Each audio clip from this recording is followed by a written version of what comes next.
Bunyodigiin katta shaharlardan tashqari Shanghayda bir kunimiz ham bo'ldi.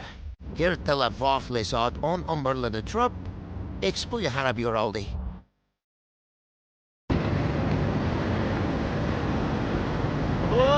Oo, işime. Hanımlar ve janoblar degani.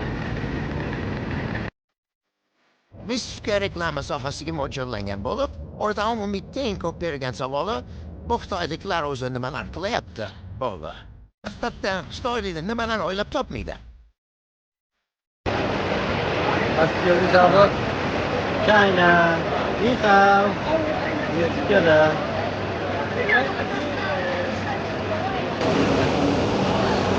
Evet. Risk haqida taassurotlar.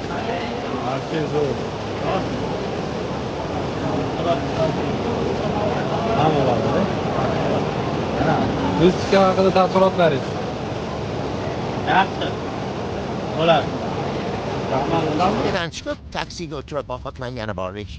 Bir amallab переводчикka yoqolib uyg'urcha milliy taomlar qiladigan joy topib keldik. Bizni bitta rilski olmadi, qolgan videolarni yana joylashtirib boramiz, kuzatib boring.